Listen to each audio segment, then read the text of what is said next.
So I'm going to try to explain as best as I can how the PixiJS application and pixi-viewport source code works, as far as I understand right now. And I don't understand really well the details yet, but the overall picture I do, I think. So I'm gonna talk about it. So pretty much the way that it works is on the beginning, before the app even starts, when Webpack is compiling the code, and I imagine Vite's gonna be very similar, it goes over each class of Pixi and puts the class on an extension object, and then later on is gonna use that object to figure out some configurations. I still don't understand very well the details of why it does that, but yeah, so in the beginning, it initializes this object here with these properties, and then like I'm gonna talk about the parts that I thought were confusing to study and to understand. And like I said, there are still some stuff that I don't understand really well. But it's pretty much this file here.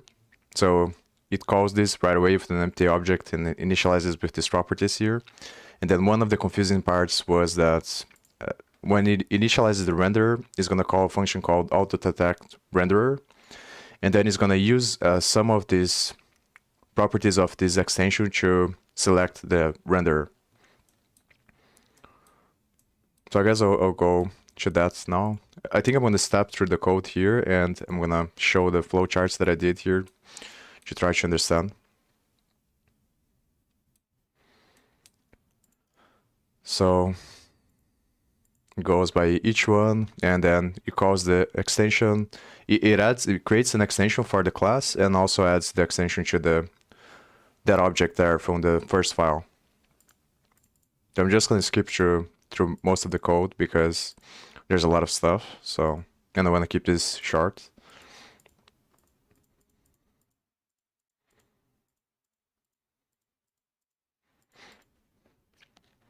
And I don't really understand very well why they decided to do it like this, but I assume that the reason why is because it allows you to have more flexibility. So every time you add a new class to the overall library, all you have to do is put the class on extensions, and then it's going to work with the rest of the code. I imagine that's the reason why they decided to do it like this.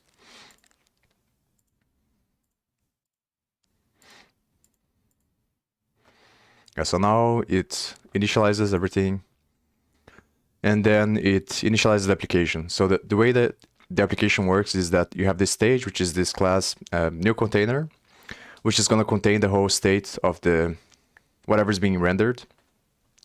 And you're going to have the view, which is passed in the options as an object, which is going to be the canvas. So the stage goes into the canvas, and then everything that you want to render in the application, you should put inside of the stage. And to do that, you just call the add child method of the container, and then you pass whatever other class you want to pass. So I think you can render the main ones that I know is graphics, then container, obviously, and text, and sprite, which allows you to add images, I think.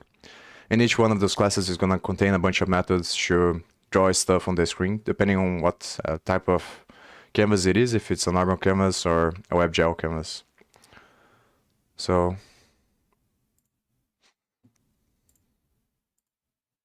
the most confusing part is inside of the renderer method. As I call this, then this extends this display object, which has a bunch of different methods. So I'm not going to talk about all of this stuff because I don't understand it really well yet, but it's pretty much a bunch of different methods that are going to allow you to make calculations and specify to the programs, to the WebGL programs, what you want to be drawn into the screen. I'm just going to skip through all of these methods.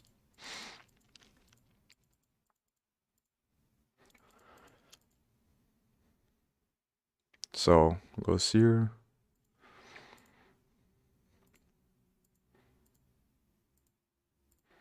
And this is the part that I thought, that I said I didn't understand really well at the beginning. The reason why this class is here is because it ran through all of those functions at the beginning through the extensions, and then at some point it puts this class inside of this render list here, and then loops over this, and then tests to see if the options fit. And what it's basically doing is selecting based on the options if it's going to be a normal canvas or WebGL, and also tests to see if the browser supports WebGL. So if it doesn't, it defaults to the canvas, but if it does, then it selects WebGL, and then initializes the class, which is the render class. So this is the part that is going to start getting confusing. So this class extends the system manager, and I guess I'm going to step over and then I'll talk about it once it gets to the part that is confusing. Pretty much this class has this runners object and the systems hash.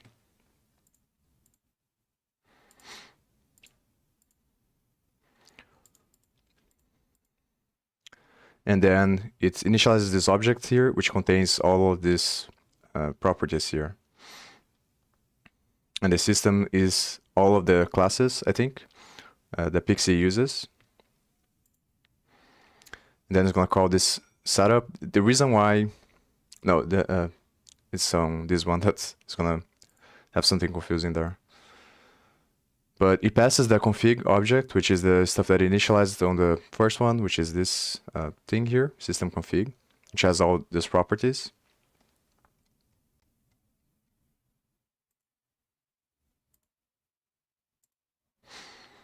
And then what it's going to do is, maybe it's better to show here, is going to create something called runners, which is the class, a class, and it's going to have the systems. So the best way to think about it is that a runner is a function, and then the systems is all of the Pixi systems. So a runner is going to contain the name, which is the name of the function, and a list of items. And the items are going to be all the systems that contain that function. So for example, the init runner is the best way to think about it is as if the class runner represents a function. And the reason why I think they do it like this is because instead of having to call that function to every single class that has that function, you just call the emit function of the runner, and then that's going to loop over all the systems that have the function, and it's going to call the function for all the systems. So it's just a easier way to call a bunch of functions. And I think that the reason why they do it like that is because it allows them to have more flexibility, because then if you add new systems later on into the library, all you have to do is specify whatever functions you want to run, and then they're going to run at the same time that the other functions for the other systems run. So this exists inside of the manager, system manager class, and is an object that it's going to contain the runner ID, which is the runner name, the name of the function, and is going to map to the class of that runner. And then inside of this class of the runner, there's going to be the item, which are the systems here that contain that function. So add some systems through all the runners. Each runner has different systems because of the logic that determines how to add the systems to the runners. So hopefully that is understandable, because this was one of the hardest things for me to understand how it works. And then as it initializes everything, it's going to create a property on the systems that maps to the system. So the name of the system is going to be an attribute of the class. So it's going to be, for example, this.view is going to be equal to the system, which is the class view system. So it's going to create all these attributes on the system manager class as is going through these functions here. So yeah, this one adds the runners. I don't remember the order really well, but yeah, so this is putting the runners on the object here, which is this part here. So the name is the name of the function, the runner is the class. So you can see here, these items are going to contain all the systems. And the way that it does that is by calling this add function. So the add's going to test to see if the class that it receives. This item here is going to be a system class, which is one of these classes here. And then it's going to check to see if the class contains the function, which is the this.name, the name of the runner. And if it does, then it appends to the list of items. So it's keeping track of all the systems that have the function. So it's going to do that for all of the runners. I'm just going to skip. So it's initializing everything on the object on the system manager. Then based on this order of priority, which is the object here on this one, it's going to loop over that, and then it's going to call this add system base on this object, and it's going to get every single system from the config, which is also this object here, and it's going to add to the system manager class. And calling this function here. So first initializes the class, which is whatever system it is here. Then after that, it makes this attribute on this line here, makes the attribute inside of the system manager class to be, the name is going to be the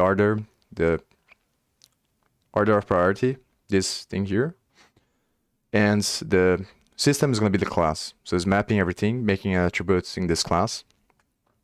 That is going to be, I think it's understandable.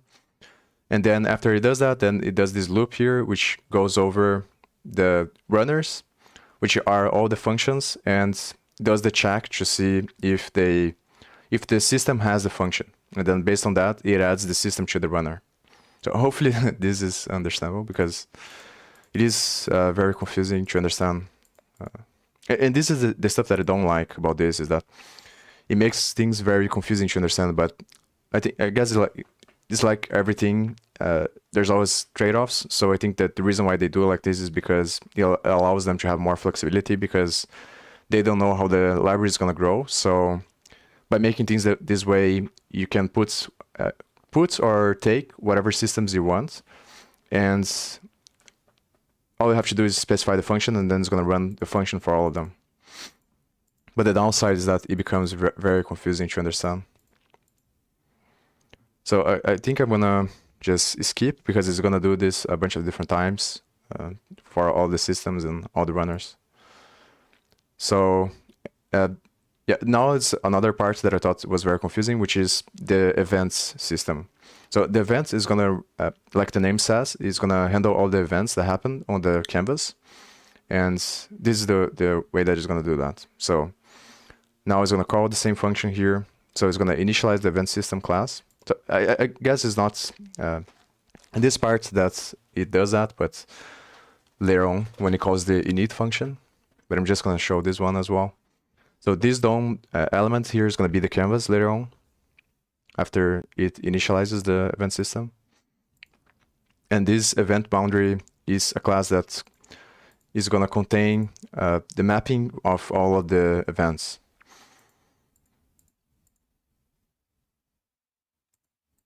So it creates all these functions here, and then it adds this event, adds these events to this mapping table, which is an object that is going to keep track of the events and these functions here. And then later on, it's going to use this to handle the logic of what's going to happen to the events. I guess I'm going to wait for the init, and then I'll explain how it works. But it's pretty much creating the mapping of the object, of the event, and the event is going to be a list, which is going to contain an object of the function that is going to map the event and the priority. And then it's going to do this for all of them. Hopefully I put the breakpoints there. I don't remember really well. For the other part that is going to be confusing, which is when it initializes everything. There's also this class here, which is related, but I don't remember really well how it works. But it's going to call this later on. And also these classes here are used to, later on, once it's handling the events, it's going to take the original event, and then it's going to call a bunch of functions that create properties of these classes here mapped to the actual event. So I think the reason why they do it like this is because this event here is like more powerful, let's say. It has more customization. And then this is the actual event where they do the calculations on. But the event that happens on the canvas is another event. So there are a bunch of functions to take the normal event and put the properties of the normal event, translate it into these events here. And then based on these events, it's going to do the calculation, whatever calculations it has to do to change the visualizations on the canvas. So these ones, they inherit a bunch of different classes, which are I didn't look into very much so far, but they contain these points here, and the points are the coordinate systems on the canvas. And this stuff is going to be used later on if you want to if you want to use these events here, use the event system. And later on, this is going to be connected with the pixi-viewport. So this manager here is for now it's new, but at some point remember that it passes the event boundary to this manager. Because the event boundary class is going to be the thing that is responsible for managing the events. So I guess I'm going to briefly explain now, and then I'll talk about it later as well. So the way that it works is on this map, the functions that were mapped in the event boundary is going to contain a bunch of logic to determine, like if you want to set up a bunch of different events, every time you set up the events, the logic of the event boundary is going to handle these different events that are attached to the event system. So it allows you to set up different events, I think, on different libraries. And every time that event gets triggered, it goes first through the event boundary, which has the map function, then creates these new events that are based on these classes. And then based on that, it's going to check for all other parts of the code that are listening for those events, and then it's going to call the functions that are attached to those events. So it's like a manager of all of the events. If that makes sense. So I'm just going to go over this so I don't take a lot of time. This is also kind of confusing. I don't understand really well how why they use this, but it creates a kind of like a mapping. Is similar to the concept of a proxy with Internet Protocol, where it allows you to take an object and then route the stuff that happens on that object to another object, as far as I understand. But I don't understand really well why they do it like this yet. So I guess I'm gonna skip all of this stuff. Hopefully I put the breakpoints on I think it's on this one. So I'm just gonna run the code from here so I don't spend a lot of time stepping over. Oh, I think I didn't put the breakpoints on the init, so I'm gonna show the flowchart. But I can go back here, I think. So let me go back. Yeah, so this is another part that is confusing. So after it sets up everything on the systems and the runners, so now it has a bunch of different runners on the system manager class, and those runners are the names that are mapped to the class runner. And the class runner contains all the systems that have that function. So it's like mapping, creating an attribute creating an object on the system manager that is going to contain the name of a function, and then that is going to map to the runner class, and the runner class has the list that has all the systems that are going to run that function. And as it created all of that, it also creates attributes on the system manager that are mapped to the class. So this startup here is one of those attributes. So you can't really see it on the code, but it created this when it was adding the system to the class. So it created this attribute, which is one of these names here, startup. And then this maps to the startup system class. And then it's going to run the run function for the startup. And then inside of this run function, it's going to access the runners, which is the object that I talked about, this object here that contains these names here. And then it's going to access the init runner and call the emit function for the init runner. So what this function is going to do is going to go over all the systems that have the init function, which are all the systems here. And then it's going to call the function for each one.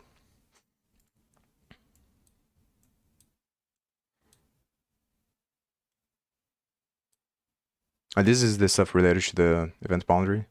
And initialize the event boundary calls the add event mapping function for all the events with the this.map name of event function. creates a mapping table, which is going to be an object where the key is the name of the event and the value is a list, which is going to contain an object that's a function for the event and its priority.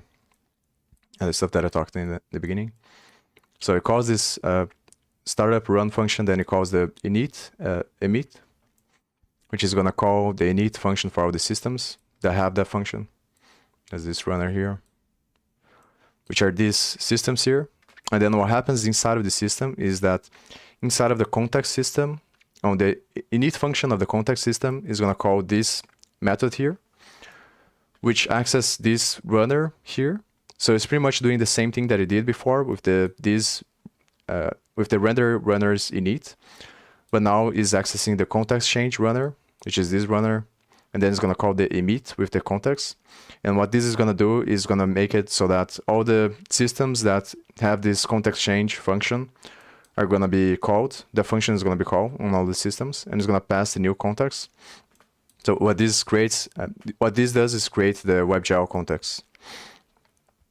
So this part is very confusing as well, because as is running the init function for each one, it calls this again, which makes the context change function be called on all the systems that have the context change. And then it goes back to this one and continues the execution from here. I don't remember if I put anything else here.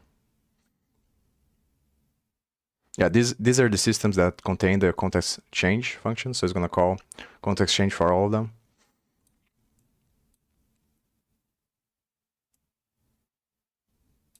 And the init function for the plugins, which is this class here, plugin system, is going to create this mapping of the plugins, and it's going to create a new class.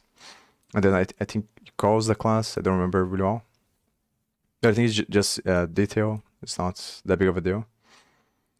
So, and these plugins were initialized, I think, in the beginning, as it's creating the extensions. And this part is kind of confusing. I don't understand very well yet. So, and then this also calls the context change, and adds this class here to the context change.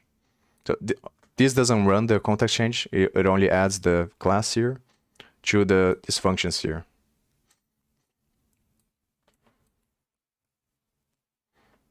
That are parts of the runner. And so I think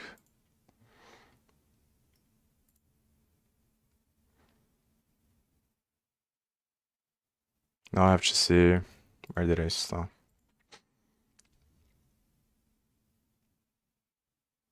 So I think I'm just going to run because I put the other breakpoints, the other part that I think is confusing. Init from options, from context. This is the part that is calling the runner, the emit function of the runner. And then so I'm going to skip most of this stuff until I get to the other part. I think the other part, yeah. The other part I put the breakpoint. So after it goes over all the context change functions for each class, it's going to continue to run the init for the systems here, filter system and event system. And then on the init function of the event system, it gets the view. So this is the other part that is confusing, because it doesn't explicitly say on the render, inside of the render, that the attribute view is going to be equal to the canvas. There's nowhere that it says this, but it automatically gets the view from the options that you set up in the beginning. So maybe I should show the source code here. So this view here, you pass as an object when you initialize the class.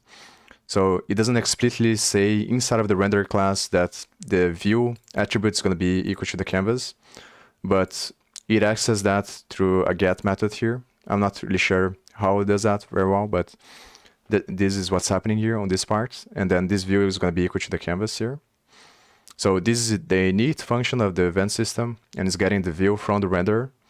And then it's going to set the target as the view, which is the canvas. So I'm going to skip over this stuff here, but it removes the event if they already exist.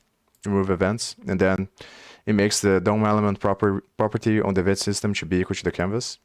And this is the part that is gonna set up, this function here is gonna set up all the events on the canvas, which is difficult to see because if you don't step over some parts there on the function, then it doesn't go directly to there. I don't know really well why. But it also makes it initializes on this event ticker class. The DOM element should be equal to the canvas. And then it calls this function, which is the function that is gonna add the events. Yes, I think I remember now this events.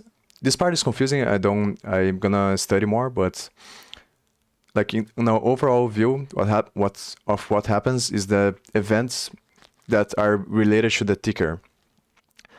And the ticker class from the PixiJS is the stuff that is responsible for creating the animation cycle. So inside of one of those functions in the ticker is going to call request animation frame, and then it's going to pass the function, and then that's going to create the loop that creates the animation cycle. And the ticker is the thing that is responsible for creating that animation, and it also allows you to set up as many listeners you want. So the way you do that is by calling the add function. So you access app.ticker.add, and then you can add a callback function that is going to run inside of the animation loop. And then you can set up it as much as you want, because inside of the logic of those functions is going to loop through all the listeners that are listening to the ticker, and is going to call their callback function each time that the animation runs. It's kind of difficult to explain, but hopefully it's understandable. So this part here, I think I'm gonna go back and skip over, otherwise it's not gonna go to the part that it creates the events on the canvas.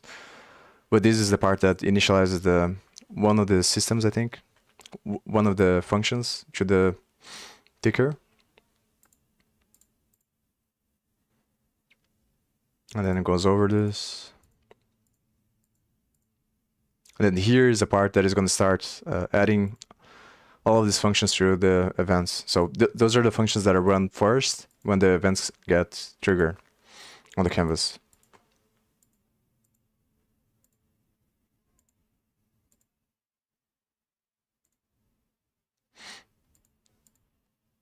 I think I'm just going to run. And now is the other part that is confusing, which is the ticker. This part is going to initialize the ticker. So these plugins here is this attribute, this list of the class. I don't know at what point exactly it creates these classes here inside of this list, but I know that is on the beginning part that I showed that it creates all the extensions. And then on that part, it's when it's running this function here, handle list by the extensions object is gonna add the plugins to the class, and these are all the plugins that are gonna run.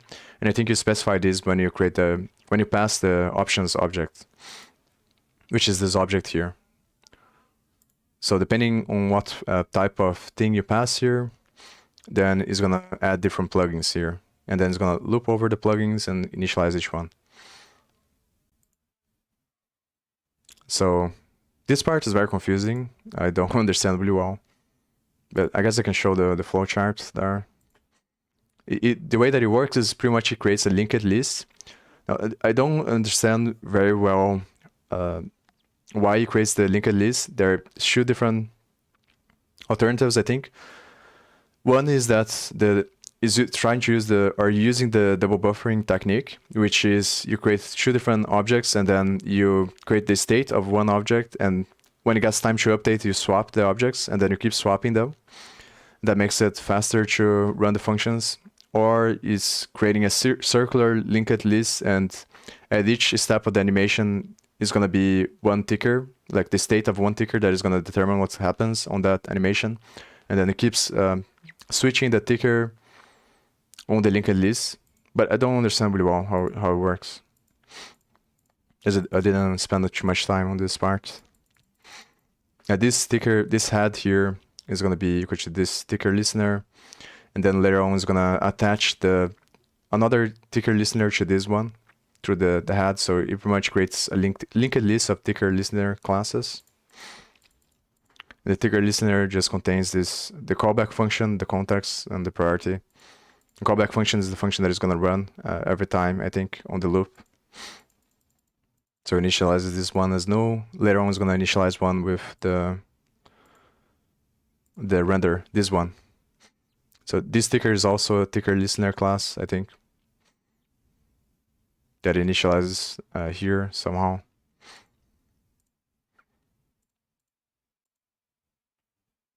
And inside of this function is going to connect both of them. So I think I did trying to see if I forgot anything here that I wanted to say. But I think the most important part is done. Now I just have to explain how the pixi-viewport works. So this initializes the plugin, then this plugin initializes this class, which is the ticker class. And this is going to contain this head here, which is a new ticker listener object. Then, let me see.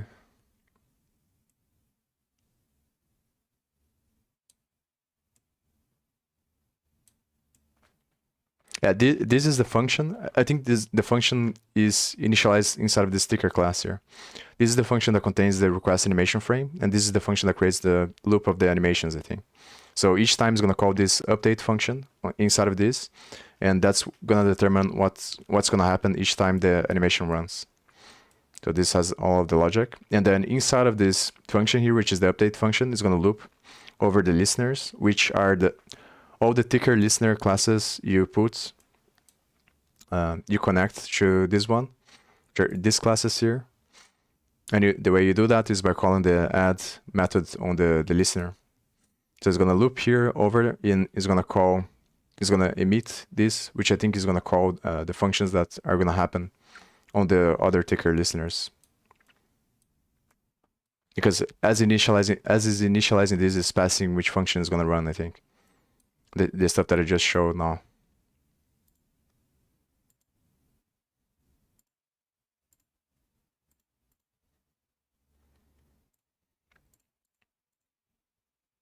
Yeah, so it's passing. So inside of the ticker listener is going to contain this function here. And this is the function that is going to run, I think. So inside of this update function is going to loop over, and then it's going to run whatever function the ticker listener has here.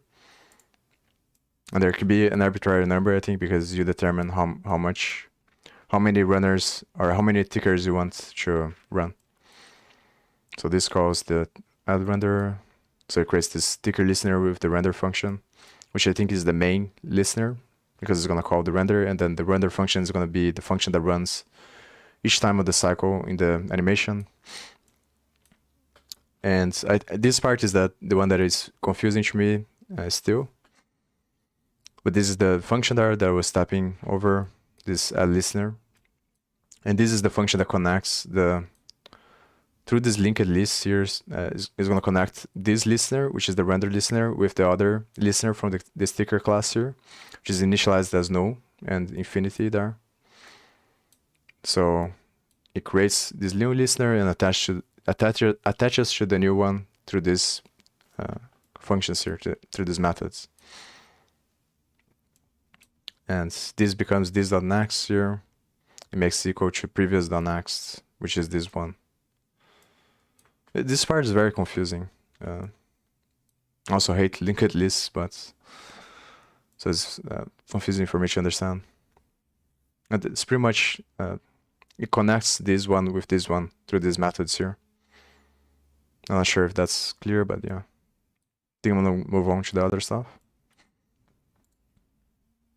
I think after this there isn't much to talk about, but I have to explain how the pixi-viewport works. The hardest part was understanding how the canvas works, how the events are added to the canvas, because it's kind of hidden on that init function. If you step over and just step into, there's some part that it skips there for some reason. I don't know why, but yeah. So now it's done with everything that's for the app class. And the way that so it's going to run again because of React, but I'll go over this stuff. So maybe pixi-viewport, because pixi-viewport is not that difficult to understand. I'm just gonna So it initializes the class here. So inside of this viewport class, is gonna call this on the constructor method. It's gonna call this two different methods here, two different classes, and these are the classes that are gonna contain the logic for what functions do you want to run after each event. So the part that is confusing is that, let me step over this and then I'll talk about it, because there's so much to talk about.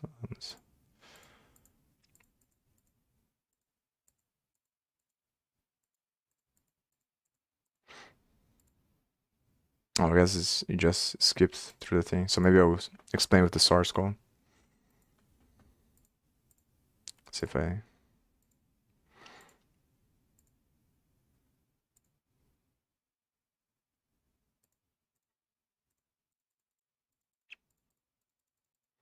Let's step over.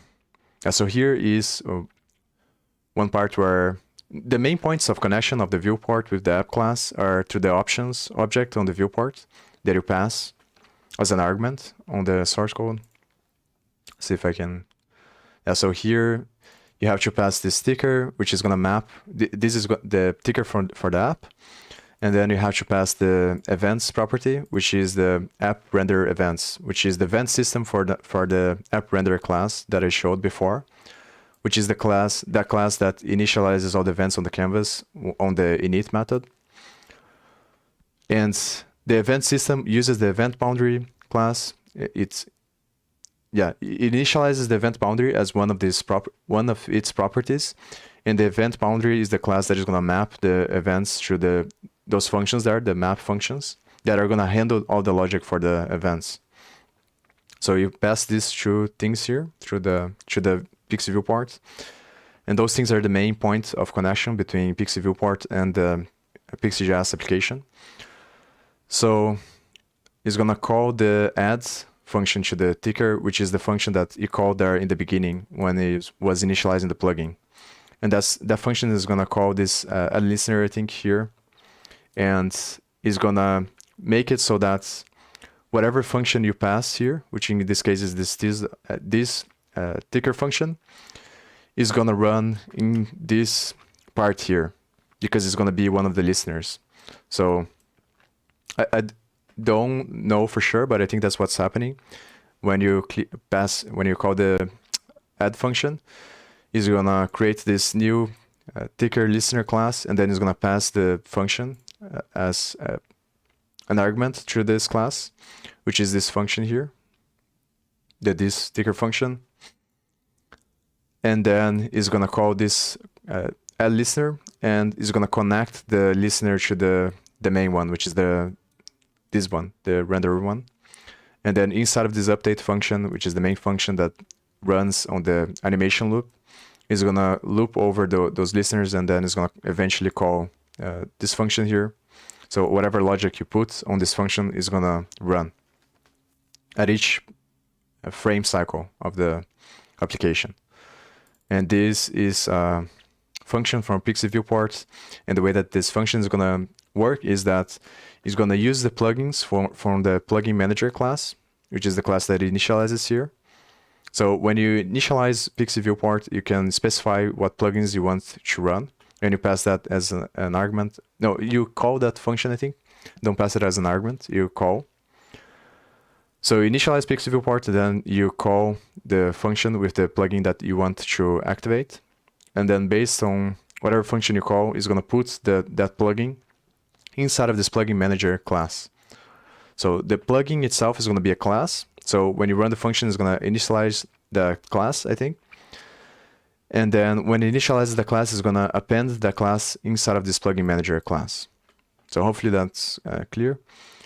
So what it's going to do is going to loop over all the plugins that have an update function, and it's going to call the update function for all the plugins inside of this main update function here. So this is the function. So again, just to make it clear, this is the function that is connected with the app ticker through the options here. It has this function.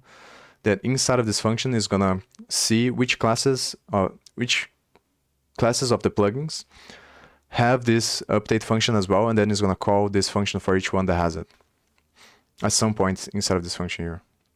I think it's here. I don't remember really well, but yeah, this, because it calls the update function inside of the plugins, which is the plugin manager.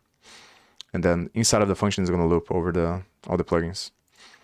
So the input manager class is the one that adds all the events through this add listener as well. So it's just going to go over this and it's going to set up a bunch of events on the viewport, which is kind of confusing as well because it sets up the events through the viewport and not the canvas.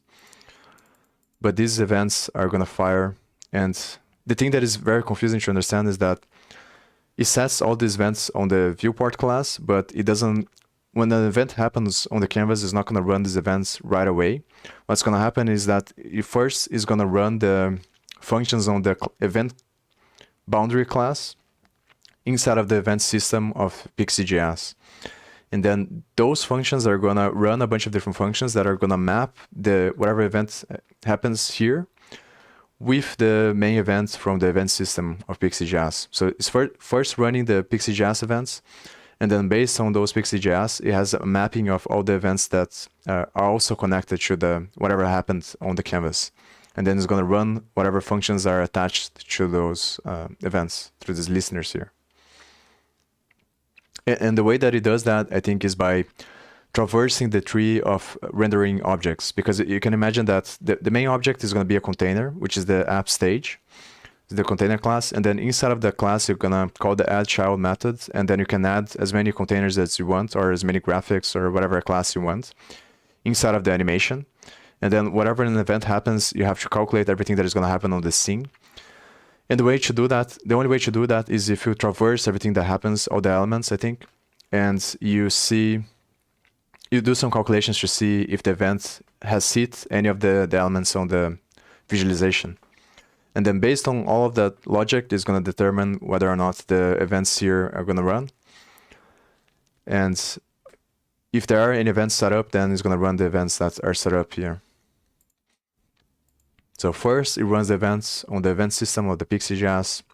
The event system of PixiJS has an attribute that maps to the class, that is the class event boundary. The event boundary class has a bunch of functions that are called map, and then whatever the name of the event is, which are the main functions that are going to run whenever an event gets triggered. And then inside of the logic of that function is going to determine what are other parts of the application that are connected to that event. And then it's going to run every function that is connected to it. So it's going to run these functions here. The only event that is different is the wheel event, that it gets directly connected to the canvas through the events that you pass as an argument to the pixi-viewport, which is going to run this function here, which runs the handle wheel function, which is going to do some calculations to change the view. But I think I'm going to skip over.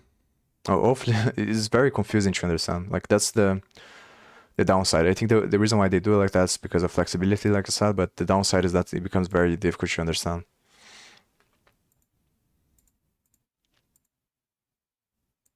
So this list here is the list that is gonna contain all the plugin classes that you specify when after initializing the viewport. Each time you call the function, here I'm passing as this, but it's pretty much calling the methods, which are these ones. So it's like calling this, like I have the viewport instance here, and then calls the drag function on the viewport, and it's gonna do that for all of these ones here. So when it calls the function here, what it does, it creates this class here, and each plugin has a class of its own. And then as it initializes this, it puts the plugin class inside of the plugin manager list. So inside of this list here. So the list is going to contain all the plugins that were initialized in the beginning.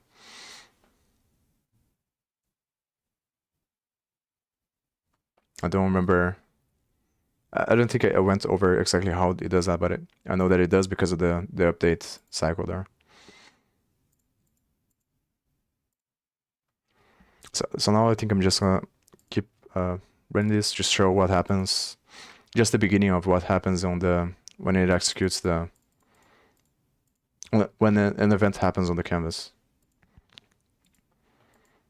The updates I can't really show.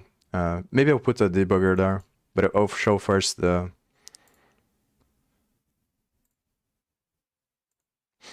what happens after an event, and then after that I'll put the debugger on the update function just to show what happens on how it calls the update function for all the plugins. So I put a breakpoint there, I think, for the down events. So when I click here, it calls this onPointer down, which is the function that was initialized in the beginning on the event system, the init method there.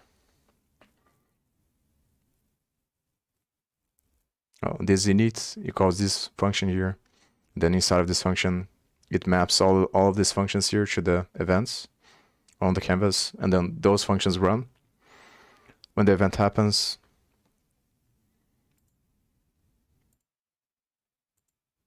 I'm just gonna go a little bit over them because it's very confusing. There's a bunch of stuff that goes on here, and I'm gonna spend more time next time that I stream trying to understand how it works. But this hood boundary here, I think it's an event class.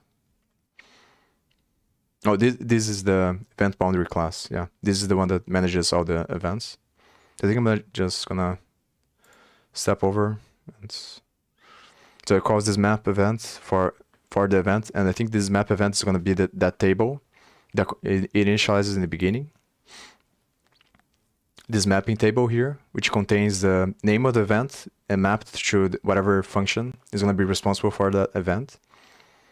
So it passes the event there, and then, yeah, so it gets the function based on the mapping of the events that happen.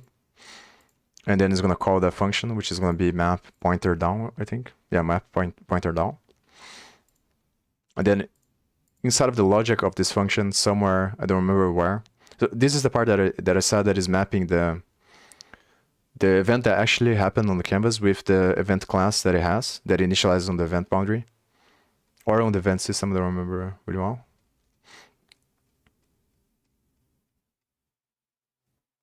Yeah, I think it's on the event system that creates the federated point event or something like that. So I'm just gonna stop intro. Yeah, federated point event. So this one, it gets the event that actually happened and the event class, I think. And then it maps a bunch of stuff from it creates these properties on the class based on what the actual events, I think.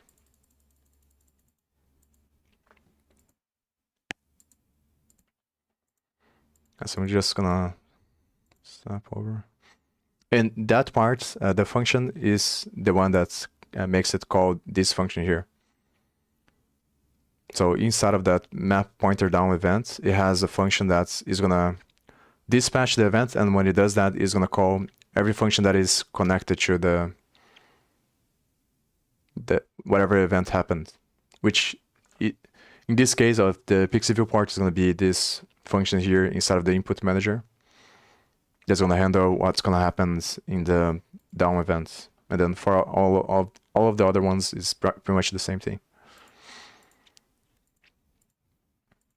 But the logic itself to actually change to do the calculations, I don't really know very well because I have to study more to understand. But pretty much does a bunch of calculations that are going to change the position of the points based on what happened.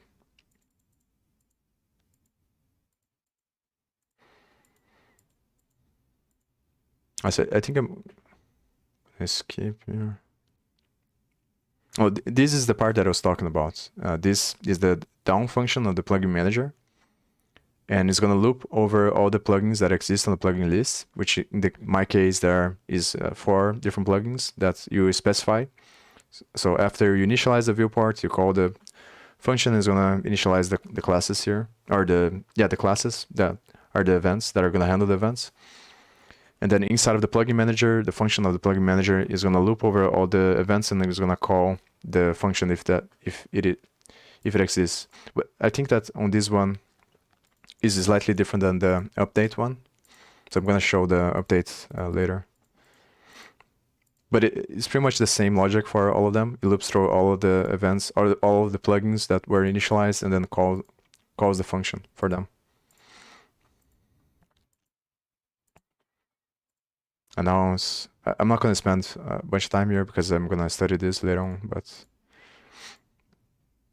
yeah, so let me put a debugger, and then it's the last thing that I'm going to do, and then I'm going to stop here. And then I think I'll come back at some other time to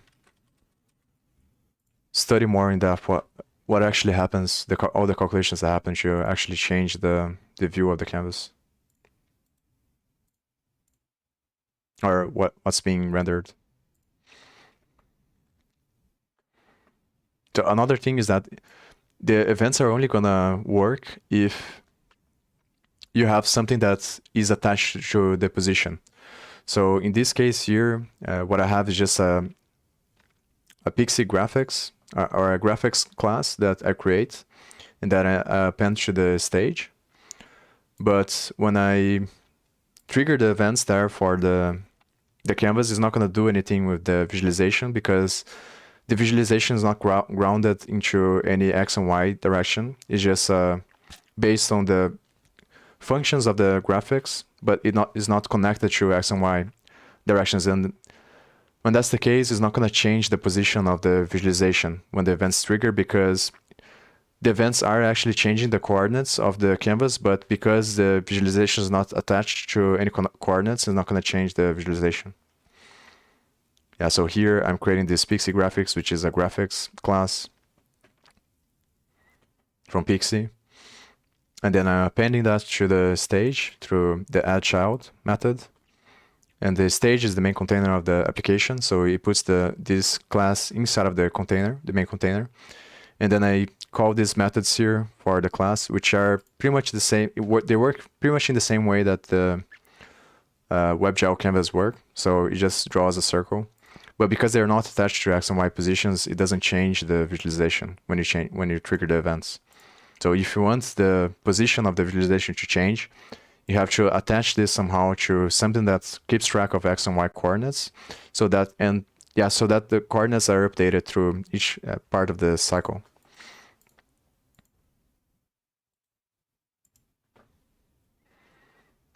Hopefully this is understandable, because there's a lot of stuff, so it's very difficult to explain. Yeah, but this is the function that happens at each part of the rendering cycle, and it happens through the ticker there that I explained. So again, like this cycle here, through this update function is gonna call all the listeners that are attached to Pixi. And the way that it attached this listener is to the viewport class here by passing as an object and calling this add function here as this function, which calls this function, which is this function here. So this function is going to run at each frame of the cycle. And I think this is the one. So yeah. So it calls the update function of the plugin manager, and the plugin manager is the class that is going to contain the list, like I said before, of all the plugins that were initialized. And then it's going to loop over this list, and it's going to call the update for the plugins that have the update function, which in this case I think is, I don't remember, maybe it's the only one is the wheel, I think.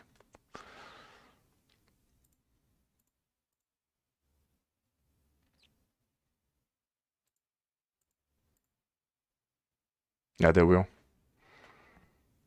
And then the wheel is going to run based on this flag variable here. So when the event gets triggered, I think it makes this equal to true, and then it's going to run this logic here to change the scale of the page. This part I don't understand really well, because the thing I don't understand is how does it changing because the parent is the pixi-viewport class extends the container class, which is the same class that is used on the stage, but is not necessarily connected to the stage in any way, as far as I know now.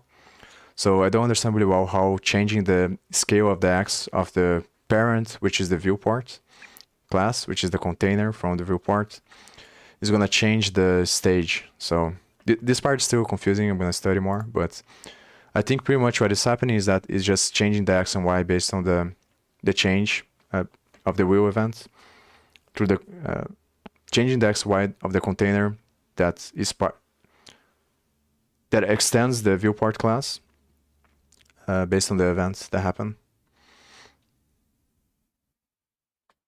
through this logic here. I think that's it. Hopefully it's understandable. There's a lot of stuff to explain.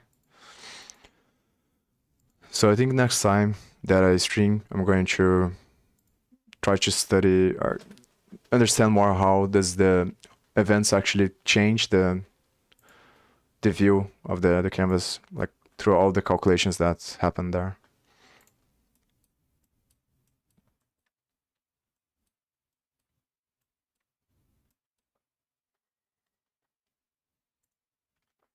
And what difference does the viewport actually makes on the calculations as well, besides the standard stuff that happens when the events get triggered.